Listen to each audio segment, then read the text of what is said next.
Hello, Sony A7 IV users or potential Sony A7 IV owners. Welcome to another video. My name is Marcel, and today I'm going to be going over 7 hidden features for both photo and video on the Sony A7 IV that you might not have heard about.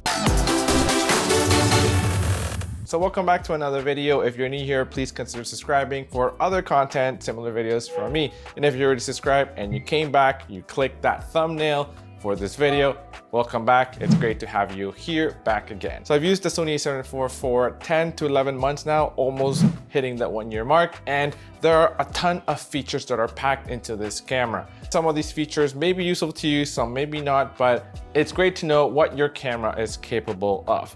I created another video a few months ago on features that were particularly focused towards video. So if you haven't checked that video out, I'll leave a link in the description below. It will be on the card here, but make sure you watch this video first before you go into that one. And there'll be a bonus feature that I'll be talking about at the end of the video. So you can either just fast forward and go there to find out about the bonus, or just keep watching this and eventually you'll get there.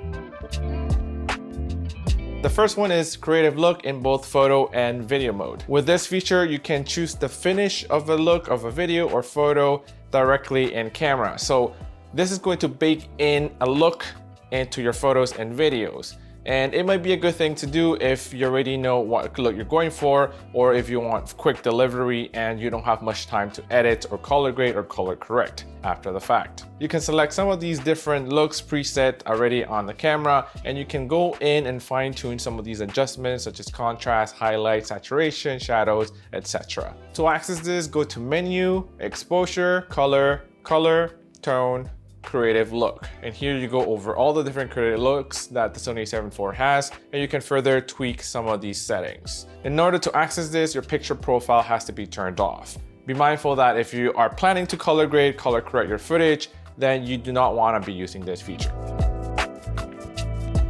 The second one is the soft skin effect, and this is for both photo and video mode. So go to Menu, Exposure, Color, and Color Tone. And here you can select the soft skin effect. You can select anywhere from low, medium, and high. And here's a comparison of what this looks like in the 3 different settings.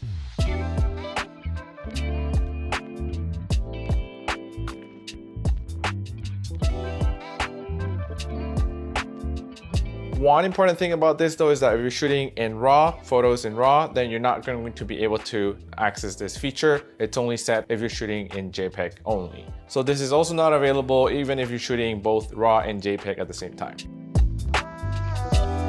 The next one is silent mode. So go to Menu, Shooting, Shutter, Silent mode settings. And this is going to set whether or not to shoot without the shutter sound or the electronic shutter sound. If you want to be a little bit secretive about what you're shooting and you don't want people to hear your camera shutter, then you can set this. The only thing though is that you can only set this to on if you have an electronic shutter selected. If you have your mechanical shutter, once you go and turn this feature to on and you want silent shooting, the camera is going to change that back to the electronic shutter. So you can only enable this if you have electronic shutter, not with the mechanical shutter.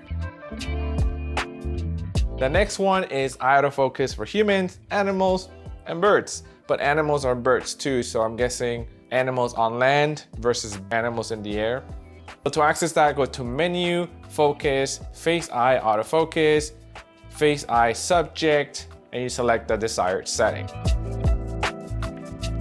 The next feature allows you to tell your camera whether to focus on the right eye of someone's face or the left eye of someone's face, or automatic to select whichever eye the camera thinks will help it focus better. So in order to access this, you go to Menu, go to Focus, Face Eye Autofocus, right, left eye select, and you can select your desired setting. So in auto, the camera is going to automatically select which eye to focus on. If you select the right eye of the subject is going to be detected, and this is the eye on the left side from the photographer's perspective. So for example, if you're selecting right eye, that it's talking about right eye of the subject. But when you're, as a photographer, are looking to the camera, it's going to be the eye that's on the left on your screen or on your framing screen. And you can select also left eye, and this is just going to focus on the other eye. I found this feature to be quite accurate. The camera was able to correctly identify which eye to track and which eye to focus on. I can see this being useful for times when you're filming someone in certain scenarios, or maybe you're filming their side profile a little bit more. You can also assign custom buttons for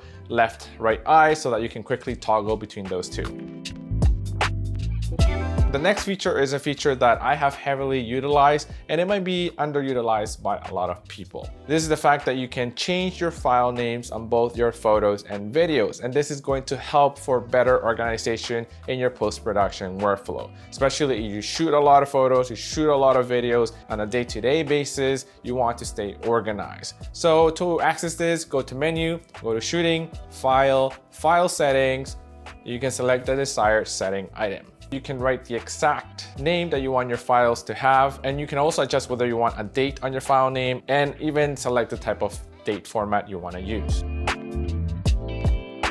The next feature is being able to turn on or close your shutter on your camera, which comes with its own pros and cons, but I'll get into that in a bit. So in order to access this, go to menu, setup option, anti-dust function, and then you can set this to on or off. If you're setting this to on, that means that the shutter is going to close whenever your camera is off. Once your camera is off and you wanted to change the lenses, that shutter is gonna be closed, and this will prevent dust from getting into your sensor. If you had that set to off, then the shutter will stay open the entire time and the sensor will be exposed the entire time.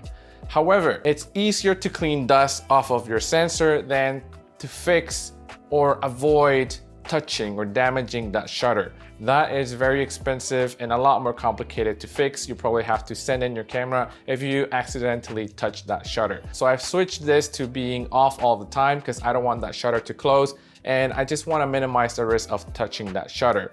If I get dust into my sensor, I can always just use one of these sensor cleaners and just clean that sensor, which is a lot easier to do than trying to fix a broken or a damaged shutter. Good feature to have, but use at your own risk. And this brings me to the bonus feature that I have, which isn't really a feature per se, but I guess it is a feature. But anyways, this is the exposure compensation dial on the Sony A7 IV now. It can be used as a custom button on your camera. If you're someone who uses the exposure compensation dial a lot, if you're a photographer and you're always in aperture priority or shutter speed priority, and you adjust that exposure compensation here and there, then you can keep using it as what it is. But if you never use it, or if you shoot mostly video, then that dial is going to be useless for you. So might as well just make use of that. I have set mine to ISO, and that way I can quickly adjust my ISO using that exposure compensation dial. And now in my camera, I have 3 dials. They all are part of the exposure triangle. So the front one adjusts aperture, and the 2 at the back, they adjust shutter speed and ISO. So the 3 dials on my Sony A7 IV are equivalent to the exposure triangle. So these are all the features I wanted to talk to you about today in this video. Let me know in the comments below if you knew all of these features already, or if there are any of these features that are new to you. Let me know, I would love to hear about it. So that's it for today. Make sure you hit the like and subscribe button if you haven't already. That really helps this channel. And I guess I'll see you next time.